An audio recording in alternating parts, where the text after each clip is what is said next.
Bom dia, boa tarde, boa noite, pessoal. Sejam bem-vindos a mais uma aula de cálculo, em que a gente vai falar sobre volumes por cascas cilíndricas, né? Talvez um pluralzinho aqui ficaria legal.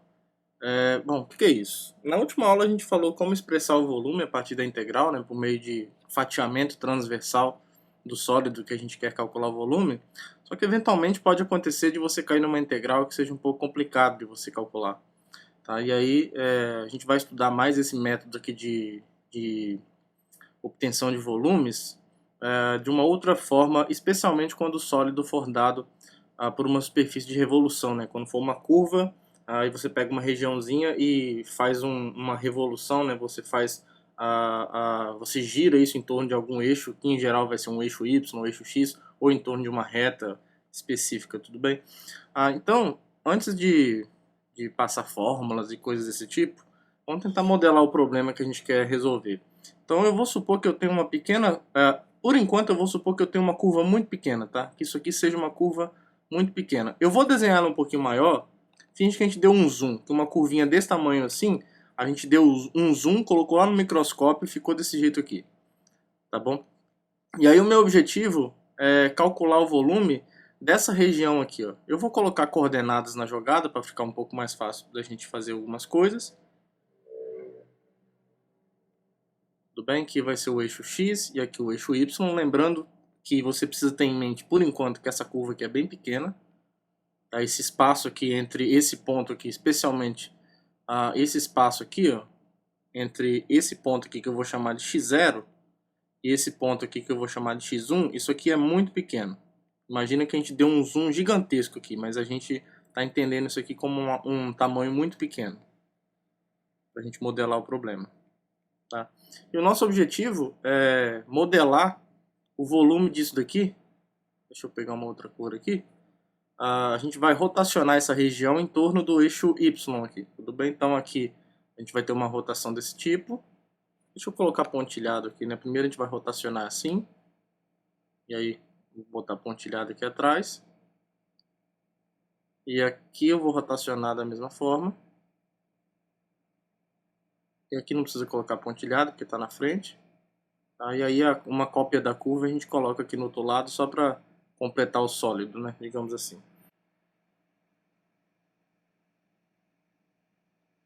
Tem esse pedacinho aqui atrás. Certo? E tem esse pedaço aqui, a gente está rotacionando. Tudo bem? E aqui deixa eu colocar essa parte aqui, tá bom? Então a gente tá, vamos ver aqui.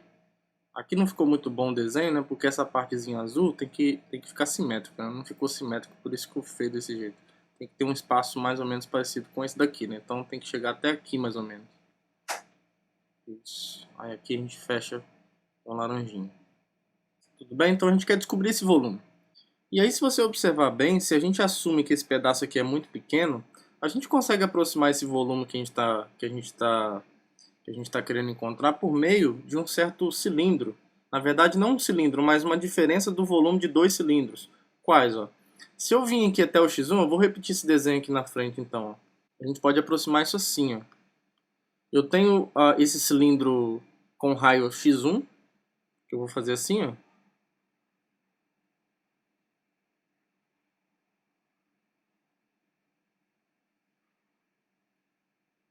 Finge que isso aqui é um cilindro, né? Tá passando lá atrás, aqui.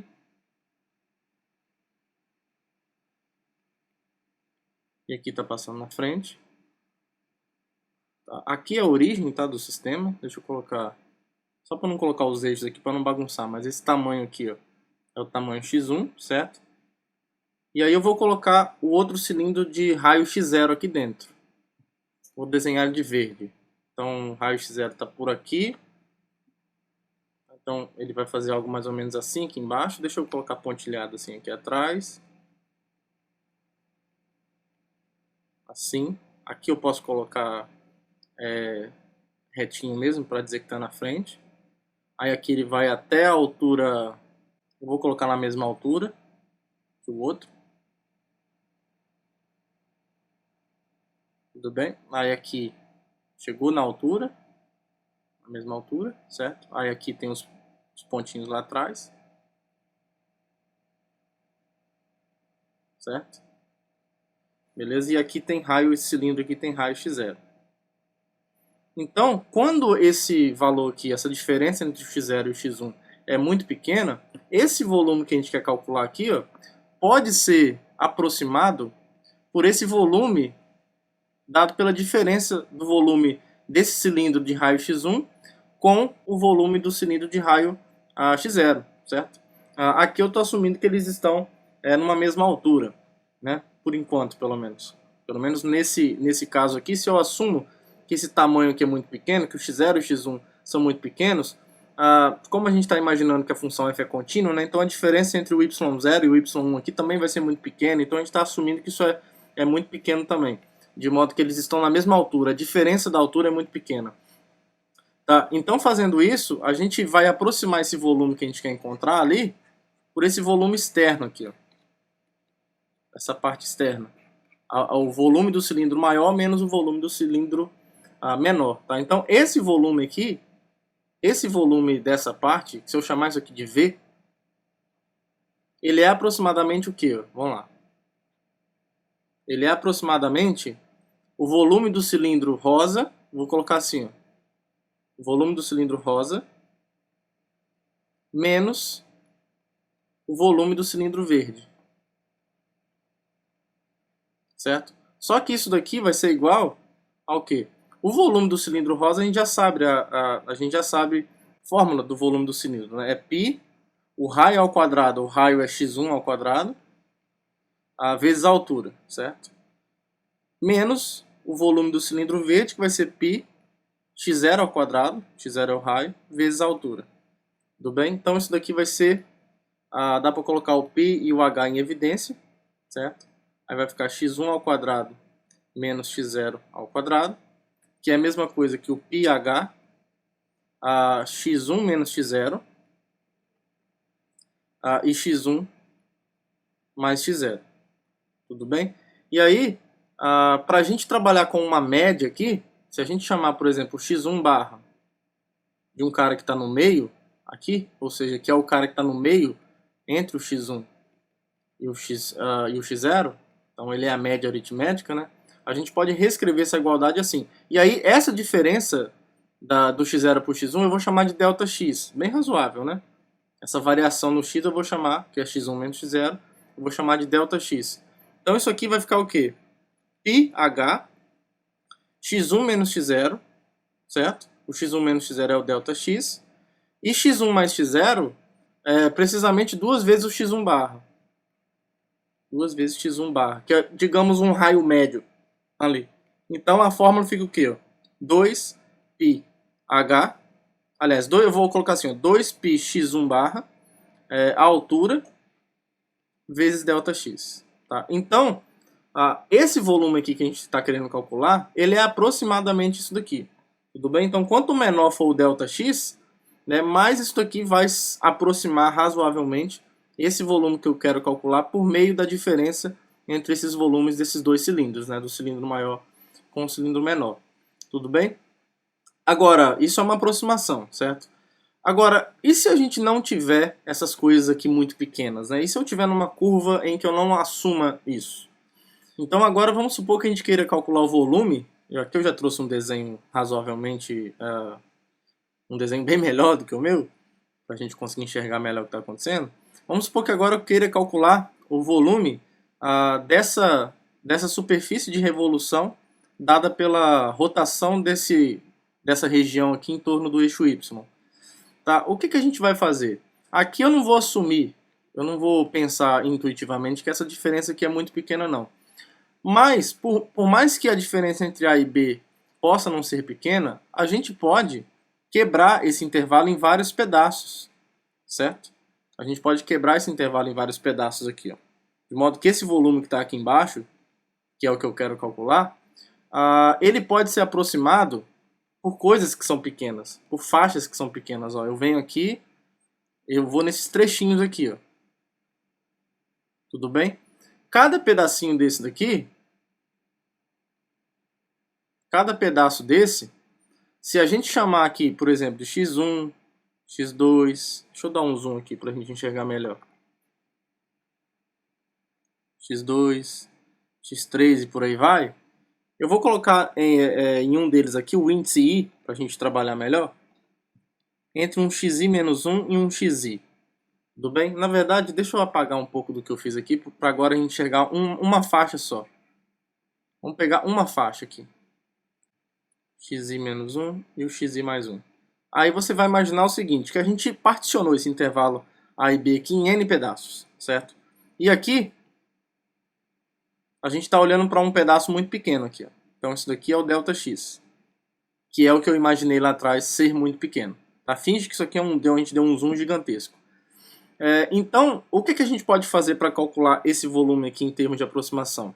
Ó, o volume dessa faixa aqui, quando eu rotaciono, aproximando esse volume por meio da casca cilíndrica, né, essa coisa aqui que a gente fez aqui atrás, é justamente o que a gente chama de casca cilíndrica, esse pedaço externo aqui do cilindro menor em relação ao maior. Isso daqui, esse volume, ele é o que, pelo que a gente viu? Se a gente chamar aqui do xi barra o ponto médio entre esses dois pontos da partição, né, se o xi barra é igual ao xi menos 1 mais xi sobre 2, imaginando que a gente particionou esse intervalo em n pedaços, imagine que esse n é muito grande, que aí esse ΔX fica bem pequeno, a gente vai olhar para o que aqui então? Pelo que nós vimos anteriormente, o volume dessa faixa aqui vai ser o que? Vai ser 2π xi barra, que é o ponto que está ali no meio, né? xi barra. Vamos ver aqui. Aí a altura. A altura aqui, eu vou considerar essa altura aqui, ó. Essa altura média, digamos assim. Tá? Essa altura média aqui, ó, é precisamente o f do xi barra, certo? Já que essa curva aqui é o gráfico. Tudo bem? Então eu vou considerar aqui a altura como f do xi barra. Vezes o ΔX. Tá bom? Então essa expressão aqui, ó, é bem similar a essa daqui. Aqui, ela é bem similar a essa daqui, ó. Bem similar a essa daqui. A diferença é que lá eu peguei uma altura média. Então aqui, ó, a gente tem uma expressão similar para essa faixa. Agora eu posso tirar um pouquinho do zoom. Beleza, isso aqui expressa o volume dessa faixa. Só que eu quero aproximar todo o volume de toda essa região, né? Quando eu rotaciono ela em torno do eixo Y. Então, para fazer isso, se a gente dividir esse intervalo em n pedaços, eu vou somar todos os volumes. Bem natural, né? Então, isso daqui é precisamente, se n aqui é a quantidade de pedaços que eu usei aqui para dividir esses intervalos, esse intervalo, né, em pedaços, para fazer várias cascas cilíndricas, isso daqui, ó, expressa o volume. Isso. Isso aqui aproxima o volume. Agora, quanto maior é esse n, mesma filosofia de sempre, quanto mais você particiona esse intervalo, mais as cascas cilíndricas vão ficando pequenininhas e vão se encaixando melhor nisso que a gente entende por ser o volume desse sólido. Tá? Aqui eu trouxe até uma figura para ilustrar o que está acontecendo. Se você pega uma partição com vários pedacinhos, esses volumes dos cilindros aqui, ó, que você está usando, das cascas cilíndricas, né, vai ficando cada vez mais próximo daquilo que você imagina ser o volume do sólido que a gente quer encontrar, que é esse daqui. Tudo bem? Então, se o V é aproximado por isso, mas é razoável a gente pensar então que o volume vai ser o limite quando n vai para o infinito, ou seja, quanto mais pedaços nessa partição eu tenho, mais essa soma se aproxima do que eu entendo como sendo o volume. Então o volume vai ser exatamente esse limite quando ele existir. Tá? De 2π xi barra, f do xi barra, ΔX. Só que isso daqui, pela definição de integral, é precisamente, como aqui o intervalo está sendo de A até B, né? O ΔX aqui é o B menos A sobre N. Esse limite aqui, por definição, é a integral de A até B de 2π x, f de x, e o infinitesimal aqui, ΔX, vira o dx. Tá? É como se aqui a gente tivesse uma espessura infinitesimal. Tudo bem? Então, essa integral aqui, deixa eu repetir ela aqui para ela ficar com mais destaque. Quando ela existe, isso aqui é o volume do sólido S, chamando esse sólido aqui de S. Deixa eu colocar uma outra cor aqui que não pegou. Sólido S, pronto. Tudo bem? Justamente por razões geométricas, né? Claro, a gente aqui está fazendo um raciocínio intuitivo, mas que para nós aqui é o suficiente, tá bom? Então, modelamos o problema, bem legal, né? A gente modelou o problema de calcular o volume de uma região rotacionada, de uma superfície de revolução, por meio desse processo de cascas cilíndricas, tá? Aí, digamos, nessa fórmula, né, encarando isso daqui como uma fórmula, é interessante a gente quebrar essa fórmula em pedaços para ficar mais fácil de você lembrar como usar esse processo, tá? Aqui, ó, eu já até trouxe para vocês. Se a gente olha para essa fórmula dessa forma, esse pedaço aqui, ó, da fórmula, expressa o comprimento da circunferência, tá? Quando você pega um pedaço x, quando você olha para um valor de x entre A e B e olha para o cilindro, para a casca cilíndrica infinitesimal que está associada a esse cara, o 2πx, o x é o raio, né? O x é o raio desse cilindro com espessura infinitesimal. Então 2πx é o comprimento. Lembra que o comprimento de uma circunferência é 2π vezes o raio. Então se x é o raio, 2πx é o comprimento dessa circunferência aqui, dessa casca cilíndrica com espessura infinitesimal, né? Cada vez mais próxima do zero. O f de x é a altura desse cilindro, dessa casca cilíndrica, né? É uma casca cilíndrica, pessoal, porque como a gente está pensando nesse ΔX aqui muito pequeno, como isso aqui é muito pequeno, é como se o verde estivesse quase encostando no rosa, tá? Essa espessura aqui, ó, essa espessura aqui, que é o ΔX, ela é cada vez mais próxima de zero, certo? Ela é uma espessura que a gente filosoficamente encara como infinitesimal. Então é como se o verde estivesse encostando no rosa, quase encostando, né? Convergindo para aquilo lá. Por isso que o nome é casca cilíndrica. É como se isso se tornasse um cilindro só, mas não é. Eles são muito próximos, tá bom? Então por conta disso, a gente pode encarar então a altura aqui, pegando uma altura média, é como se esses caras estivessem quase que na mesma altura se a função f for contínua, obviamente, tá? E o delta, aqui eu coloquei, não é delta, né? É d, porque eu já estou na expressão infinitesimal. Acho que foi esse aqui que eu escolhi, isso.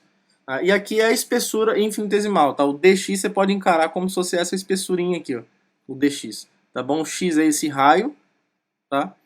E o 2πx é o comprimento da circunferência. E o interessante é que isso aqui, ó, essa expressão que está aqui dentro da integral, por que tem esse desenho aqui? Ó? É como se você desenrolasse esse cilindro, essa casca cilíndrica. Imagina que essa coisinha azul aqui é uma espuma que está dobrada em si mesma, tá? E aí você está ali segurando com força. Se você parar de fazer força, digamos que é natural que ele abra e vá para a sua posição de conforto. E aí isso vai virar tipo um prisma retangular, aonde o comprimento é exatamente o comprimento do círculo, né, porque você está fazendo um movimento rígido, então não modifica o comprimento. Então o comprimento é exatamente 2πx. A espessura é ΔX, certo? É esse pedacinho infinitesimal. E a altura aqui, que é justamente essa dimensão aqui, é f de x. E como isso aqui é um prisma retangular, o volume disso é precisamente o produto dessas dimensões. Então é 2πx, f de x, ΔX, que é o que aparece aqui, só que aqui tem um dx porque a gente está falando de uma coisa infinitesimal, né? Que é quase zero, digamos assim. Tudo bem? Então, isso aqui te ajuda a lembrar da fórmula e te motiva, na verdade, a pensar nessa fórmula como um desenrolar de várias cascas cilíndricas, que quando você soma os volumes dessas cascas, a integral é uma soma por direito, né? Ela responde por uma soma muito especial, né? Você soma várias vezes, infinitas vezes, você pode pensar na integral assim. E aí você tem uma fórmula muito legal para o cálculo de volumes por meio do que nós chamamos por cascas cilíndricas, tudo bem? Então vamos fazer alguns exemplos. Vou fazer alguns exemplos aqui agora para a gente colocar isso em prática. Bom, então aqui a gente vai encontrar o volume do sólido obtido pela rotação em torno do eixo y da região delimitada por essa curva, dada por o gráfico de uma função do terceiro grau, e y igual a zero. Tá? Então vamos ver como é que... Vamos desenhar isso primeiro para ver qual é essa região que a gente está querendo. Né? Então vou colocar aqui os eixos, x e y, 2x ao quadrado menos x ao cubo. Né? Bom, isso aqui passa no 0, 0. Né? A função aqui é a função f de x, f de x igual a 2x ao quadrado menos x ao cubo. Então, f de 0 é 0, então isso passa aqui. A gente tem que descobrir qual é a outra raiz, né? Qual é a outra raiz? Então, para isso aqui ser 0, já que essas são as informações que a gente tem, para isso aqui ser 0, a gente precisa, então, colocando x ao quadrado em evidência, a gente tem, então, 2 menos x igual a 0, certo? Então, a outra raiz é x igual a 2. X igual a 0 ou x igual a 2. Então, essa curva também passa aqui. O f' de x é 4x menos x ao menos 3x ao quadrado. Então, isso aqui vai ser 0 quando? Isso aqui vai ser 0 ou no x igual... Bom, a gente vai ter que fazer essa conta aqui embaixo, né? 4x menos 3x ao quadrado tem que ser 0. Isso é equivalente a dizer que x, 4 menos 3x é igual a 0. Então, isso é equivalente a dizer que o x é igual a 0 ou que o x é 4 sobre 3, certo? Que 4 menos 3x tem que ser igual a 0, então o x tem que ser 4 sobre 3. Então, aqui está o 2, né? O 4 sobre 3 é um pouquinho maior que 1, então ele está aqui. Isso aqui é um ponto crítico. Então, para estudar concavidade, vamos escrever a derivada assim. Ó. Concavidade não, desculpa. Comportamento de ser crescente e decrescente. Então, isso aqui, a derivada é isso. Tá? Então, eu vou trabalhar só... Eu vou trabalhar de 0 até 2, né? Que eu já sei que a função sai daqui e volta para cá. Então, ou ela faz algo parecido com isso ou algo parecido com isso. Só para a gente saber qual é a região direitinho. Tá? Então, eu vou considerar isso só entre 0 e 2. Bom, para x maior... E aí eu tenho que considerar, então, esse ponto crítico que está aqui no meio, né? Para x menor que 4 sobre 3... Para x menor que 4 sobre 3 e maior que 0... O que acontece, ó?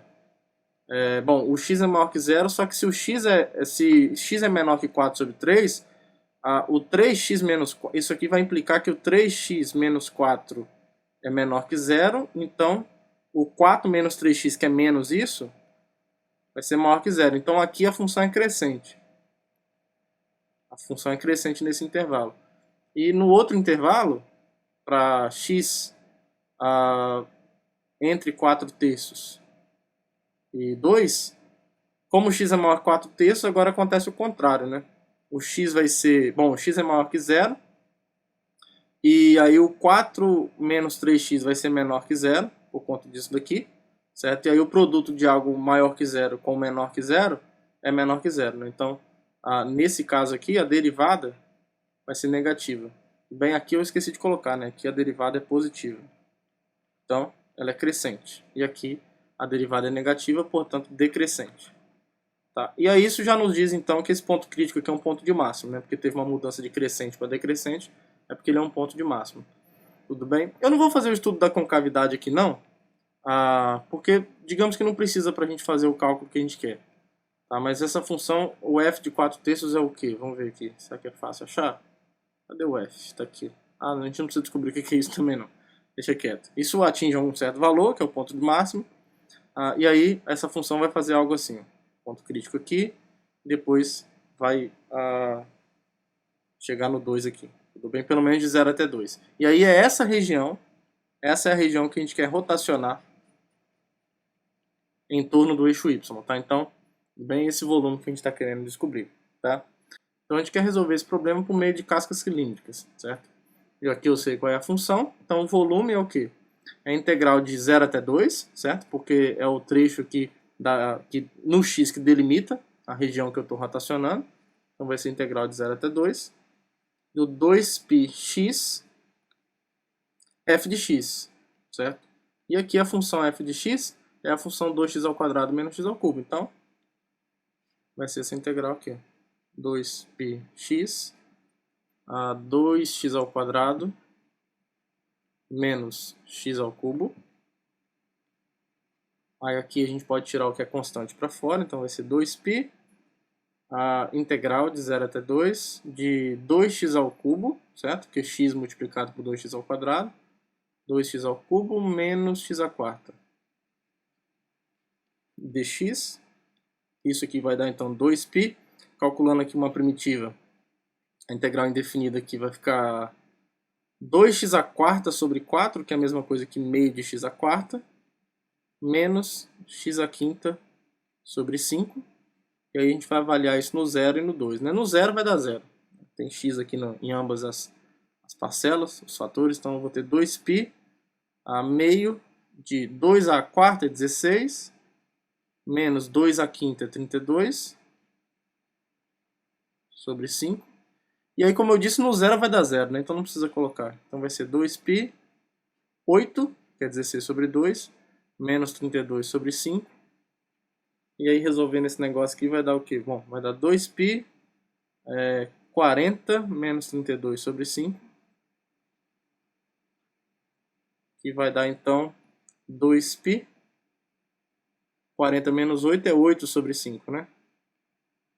40 menos 32, 8 sobre 5. Aí vai dar, então, 16π sobre 5. Então, esse é o volume, certo? Do sólido bem bonitinho, está desenhado ali em cima. Tá bom? Então, esse volume, usando cascas cilíndricas, dá 16π sobre 5. Beleza? Nesse exemplo aqui, a gente vai calcular o volume do sólido obtido pela rotação de f de x igual a raiz de x de 0 até 1, tá bom? Como sempre, fazer aquele desenho esperto para a gente entender qual volume que a gente vai calcular, né? Então, o gráfico da função raiz de x a gente já sabe mais ou menos como é. É de 0 até 1, né? Então, é um gráfico assim, ó, veio meio cresce, mas cresce decrescendo, né? E raiz de 1 é 1. Tá um pouquinho sem escala, mas não tem problema. E a gente vai rotacionar isso daqui em torno do eixo y, tá? Então aqui a gente vai ter... Vou rotacionar isso assim. Certo? Então essa coisinha aí que a gente tá... É esse volume que a gente está querendo encontrar, tá? Beleza. Então aqui, usando o método das cascas cilíndricas, isso vai ficar o quê? A integral é de 0 até 1, certo?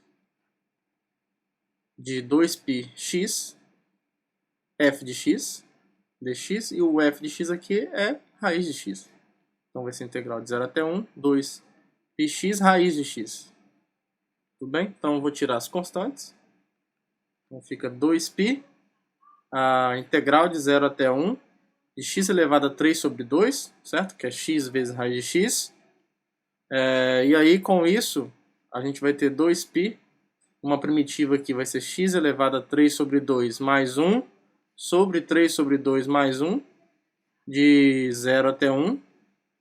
Aqui embaixo vai ficar, antes de calcular isso, vamos dar uma simplificada nesse negócio, né? Então 2π, x elevado a 5 sobre 2 sobre 5 sobre 2, de 0 até 1. Aí vai ficar então 2π, vai ficar aqui o inverso de 5 sobre 2, então vai ser um 2 sobre 5 aqui, vezes x elevado a 5 sobre 2, de 0 até 1. E vai ser, então, bom, no 0 vai dar 0, né? Então só vai ficar alguma coisa aqui quando x for igual a 1. Então vai ficar 4π sobre 5, vezes 1 elevado a 5 sobre 2, que vai dar exatamente 4π sobre 5. Tudo bem? Então esse é o volume dessa coisa rotacionada em relação ao eixo y. Tá? Aqui eu não falei, né? Mas é rotação de f de x em torno... uma coisa que a gente pode fazer também é pensar no volume da rotação dessa região em torno do eixo x. Como é que ficaria? Vamos fazer nesse exemplo aqui também. Aí, se a gente quiser fazer pelo método de cascas cilíndricas, como eu rotacionei em torno do eixo x, então a gente vai ter que usar a variável y, né, como variável livre aqui no caso, né? Agora, se y é raiz de x, nesse pedaço aqui, ó, chamando o y de f de x, né? Isso aqui é raiz de x, então isso quer dizer que pelo menos nesse pedaço aqui o x é y ao quadrado. Tá bom? Então eu vou trabalhar nessa função aqui. É como se eu olhasse para esse gráfico aqui como o gráfico de uma função com a variável y. G de y igual a y ao quadrado. Isso aqui é uma parábola, né? Se a gente olha desse lado aqui. Tudo bem? A parábola G de y igual a y ao quadrado. E aí, fazendo dessa forma, a gente usa... A gente vai ter que fazer o quê? Bom, o y vai de 0 até 1 também, né? Porque raiz de 1 é 1. Então a integral também é de 0 até 1. Aí eu vou usar a variável y. Então é 2πy, essa função g de y, que expressa essa curva aqui, certo? Que é o y ao quadrado. Então o g de y é y ao quadrado dy, tudo bem? Isso aqui, lembra, é o g de y. Certo? É a altura aqui no caso, né? Essa altura em relação ao eixo y, que é o eixo da variável livre. Tudo bem? A altura sempre é em relação ao outro eixo que não aquele que você usa para rotacionar. Então esse volume aqui vai ficar como? Vai ficar integral de 0 até 1. Eu já poderia ter tirado 2π, né? Então eu vou tirar o 2π aqui. Y ao cubo. Isso. dy. Que é 2π. Y à quarta sobre 4. De 0 até 1. E vai ficar, né? Bom, o 2 simplifica com 4 aqui. Vai ficar π sobre 2. E aí, a y à quarta em 1 e em 0. Em 0 não tem nada, então vai ficar 1 à quarta só mesmo. Então o volume é exatamente π sobre 2, tudo bem? Então, esse outro sólido obtido pela rotação no eixo x, a gente consegue um volume de π sobre 2, né? Se a gente rotacionar essa região aqui em torno do eixo y, a gente consegue o volume 4π sobre 5, tá? E vai depender de qual eixo você usa para rotacionar, tudo bem?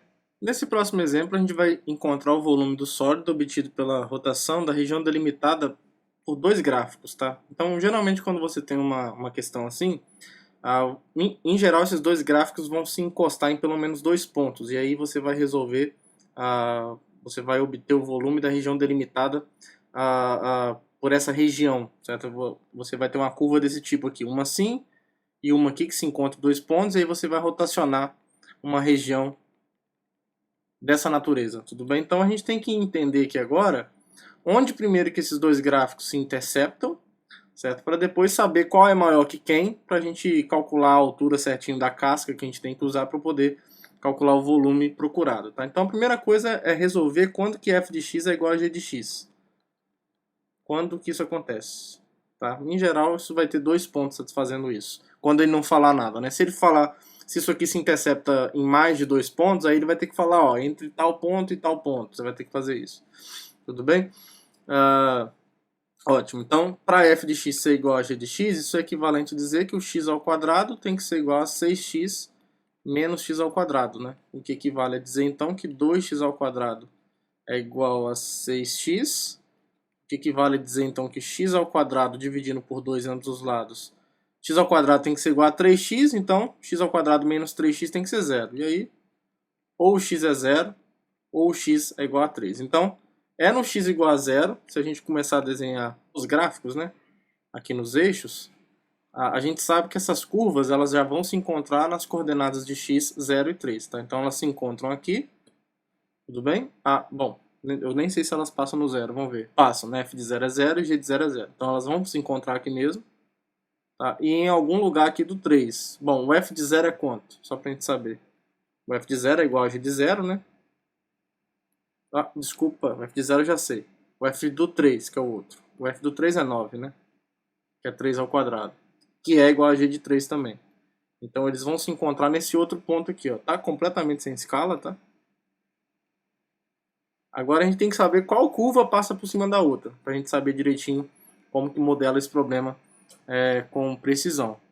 Tá? E aí, para saber isso, como eu sei que os únicos pontos onde a gente tem uma igualdade entre f de x e g de x é o 0 e o 3, então aqui no meio eles não são iguais mais. Tá? Então a gente vai ter sempre um mesmo comportamento. Então se eu pegar no 1, por exemplo, o f de 1 é 1 ao quadrado, que é 1, e o g de 1, vamos ver o que é o g de 1 aqui, é 6 vezes 1 menos 1 ao quadrado. Tá? Então isso aqui é 5, né? Então quer dizer que a g está em cima, né? A g está em cima do f, porque o g de 1 ó, é maior do que o f de 1. E aí eu afirmo para vocês que nesse intervalo todo isso aqui vai acontecer. O g de x tem que ser maior que f de x para todo x nesse intervalo. Porque se ele não for, se tiver um outro ponto satisfazendo isso daqui, ó, se o g de x0 for menor do que o f de x0, aí é por causa do teorema do valor intermediário. Se você olhar para o h de x0, se você olhar para a função h de x dada pela diferença de g de x menos f de x, você tem, por exemplo, o h de 1 que é a diferença de g de 1 com f de 1 maior que zero, e você tem esse h de x0 menor que zero. Tá? Então, pelo teorema do valor intermediário, como a função é contínua, deveria existir, sei lá, um c nesse intervalo, entre, eu vou colocar assim, ó, c entre 1 e x0, que eu não sei exatamente onde está esse x0, mas esse c logo ele vai estar no intervalo de 0 até 3, aberto, né? Desculpa, aqui é o intervalo aberto. 0 até 3, tal que essa diferença é zero. H de C é zero, H de C é zero. E, portanto, isso vai me dizer que o G de C é igual a F de C para algum ponto C aqui no meio. Para algum C aqui no meio. Isso é absurdo, porque a gente viu que F de X é igual a G de X só em 0 e 3. Então, aqui no meio isso não acontece. Tá bom? Então, quando você tiver uma situação em que você tem certeza que entre 0 e 3 não tem outros pontos que satisfazem essa igualdade, então se você checar em um ponto específico ali dentro e concluir que nesse ponto, por exemplo, a G está em cima da F, então a G está em cima da F em todos os pontos aqui entre 0 e 3. Tá? Então você tem certeza que a função G, desenhada de rosa aqui, bom, a função G é uma função do segundo grau com cavidade para baixo, né? Então ela vai ser algo desse tipo assim, ó. Vai ser algo desse tipo assim. Tá? Aqui eu não sei se é ponto crítico, mas a gente não precisa saber para fazer isso. E, bom, essa aqui é a função G. E a função F está embaixo dela. É uma função do segundo grau facinha, né? A parábola x ao quadrado. Ela faz isso daqui, ó. Completamente sem escala, né, pessoal? Mas o comportamento é esse, que é o que importa pra gente. Bem, isso aqui é o F, então. Então, essa é a região que a gente está rotacionando. Em torno do eixo Y, né? Eu acho que eu não escrevi no enunciado, mas isso aqui é em torno do eixo Y. Tudo bem? Então, é isso que a gente vai rotacionar, tá? Eu não vou desenhar a região aqui não, para não pesar muito, mas é tipo uma folha. Você pegou uma folha e está rotacionando assim, né? Dá uma figura bem bonita. Tá? E aí, o volume aqui, que a gente vai calcular, é o quê? É a integral de 0 até 3, né? Que é de 0 até 3 que o x delimita essa região, pelo menos na variável x, ela está delimitada entre 0 e 3, de 2π x. E aqui a função que a gente vai escolher é a diferença, né, da função maior pela função menor. G de x menos f de x, que é precisamente a altura dessa casca. Ó. Se a gente escolhe um x aqui arbitrário, lembra que a função f aqui que entra para calcular o volume é precisamente a altura da casca, né? Da casca cilíndrica. Então, essa altura aqui, ó, é precisamente, como o g é maior do que o f de x, é g de x menos f de x, tá? Então, aqui a gente vai colocar exatamente g de x menos f de x. Deixa eu colocar assim, g de x menos f de x. Está modelado o problema. Então, até aqui foi um problema de modelagem. Agora é fazer a conta. Então, isso aqui vai ser integral de 0 até 3, de 2π x. O g de x, vamos recapitular aqui, é o 6x menos x ao quadrado. E o f de x é o x ao quadrado, né? Então é menos f de x, então é menos x ao quadrado dx. Então vamos ver o que a gente pode fazer aqui, ó. Isso aqui vai ser o 2π aqui fora, integral de 0 até 3 de x, 6x menos 2x ao quadrado, certo? Aí aqui a gente vai ter então 2π, integral de 0 até 3, 6x ao quadrado, menos, só para cuidado para não errar a conta boba aqui, 2x ao cubo dx. Dá para colocar um 2 em evidência aqui, né? Deixa eu fazer isso logo que diminui as contas. Então aqui vai ficar 4, aqui vai ficar 3, e ali vai ficar só 1 mesmo. Mas eu acho que é mais fácil. Bom, aí daqui para cá, deixa eu jogar para cá, isso aqui vai ser então 4π, aí uma primitiva disso daqui. Bom, né? Uma primitiva de 3x ao quadrado é exatamente x ao cubo. E aqui menos x a quarta sobre 4, de 0 até 3. Então isso aqui vai ficar, trazer para cá, 4π. No zero não dá nada, né? Quando você coloca 0 no lugar de x aqui, some esse fator todo. Então vai ter alguma coisa só no x igual a 3. Então 3 ao cubo é 27, menos 81 sobre 4. Que conta feia. Aí isso aqui dá 4 vezes 27. 108, né? Então vai ser 108π menos 4π vezes menos 81 sobre 4. Esse 4 vai embora, né? Então vai ficar 81π. Então 108 menos 81, 19 mais 8, 27. Então isso aqui é 27π. Beleza? Então esse é o volume dessa região bonitinha, dessa folhinha girada em torno do eixo Y. Beleza? E aí, pessoal, para fechar nossa aula, até mesmo para justificar, né, do porquê que a gente apresentou um outro método para calcular volumes, por que só o do fatiamento não é o suficiente, a gente pode voltar nesse exemplo que a gente resolveu anteriormente. Encontramos o volume, deu 16π sobre 5 por cascas cilíndricas. A gente pode tentar resolver esse problema novamente por meio de fatiamento. Tá? Que seria o quê? Como eu estou rotacionando em torno do eixo Y, no método do fatiamento agora então, eu tenho que olhar em relação ao eixo Y aqui, quais números no eixo Y que delimitam esse sólido. Né? Então, ele vai estar delimitado aqui no Y igual a 0, até esse valor aqui, superior aqui, que é a imagem do 4/3, que é o ponto de máximo ali. Né? Então eu tenho que calcular aqui, se f de x for 2x ao quadrado menos x ao cubo, a gente tem que calcular o f de 4/3 para saber até onde a gente vai. Tá? Então isso aqui vai ser 2 4/3 ao quadrado, menos, feia conta, né? 4/3 ao cubo, aí vai ficar 2, 16 sobre 9, menos 4 ao cubo é 64, bem feio, 64 sobre 27. Certo? E aqui, bom, 32 sobre 9, menos 64 sobre 27, aí multiplicando isso aqui por 3, dá 96, né? Só para colocar em cima do mesmo denominador. 96 menos 64 sobre 27, 64 para aqui dá 32, né? 32.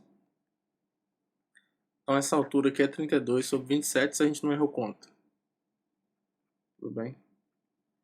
E aí se eu escolho um y qualquer aqui no meio, vamos escolher uma cor legal aqui. Se eu escolho um y aqui qualquer, se eu pegar esse y aqui então, a gente vai integrar a área, né? Então ele vai encontrar o eixo, ele vai encontrar o eixo x aqui, ó. Então isso aqui vai ser o raio do círculo. Deixa eu colocar pontilhado aqui, porque tá passando lá por trás. Aí virou uma bagunça o desenho, né? Mas tudo bem. Passa aqui. A gente vai integrar essa área aqui. Certo? Então, o volume aqui vai ser integral da área de y dy de 0 até 32 sobre 27. Aí aqui é o x correspondente. Tá? Só que a área de y, então, vai ser o quê? Ó? A área de y é π, certo? O raio é esse x aqui, ó. X ao quadrado. Tá? E aí a gente quer colocar isso em termos do y, né? Então, se a gente sabe isso aqui, ó, que y é 2x ao quadrado menos x ao cubo. Como eu quero que isso aqui esteja em função de y para eu poder integrar, a gente tem que olhar para essa equação aqui, ó, e tentar isolar o x ao quadrado em função de y. E é aqui que mora o problema.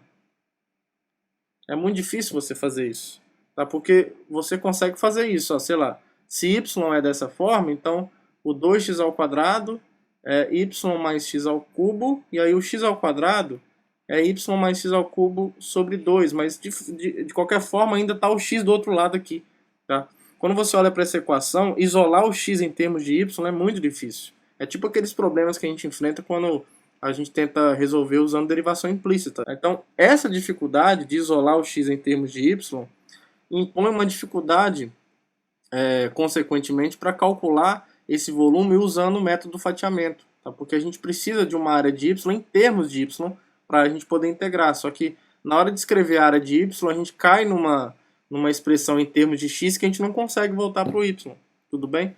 Se você tentar resolver esse problema por fatiamento, você chega nesse problema, você chega nesse empecilho que é difícil sair dele. Tá? Então é por isso que a gente resolve usando cascas cilíndricas, que está até aqui embaixo. Aqui. Eu abri um espacinho aqui, está até aqui embaixo, e aqui a gente conseguiu fazer de maneira bem tranquila. Tá? Então, em geral, quando você tem um problema de isolamento, né, de você colocar, não um problema elétrico não, mas quando você tem um problema de isolamento de variável, pode ser que o método das cascas cilíndricas seja um pouco mais eficaz. Tá bom, pessoal? Então é isso. Que todos tenham um bom dia, uma boa tarde, uma boa noite. Um abraço para todo mundo e até a próxima aula. Tchau, tchau.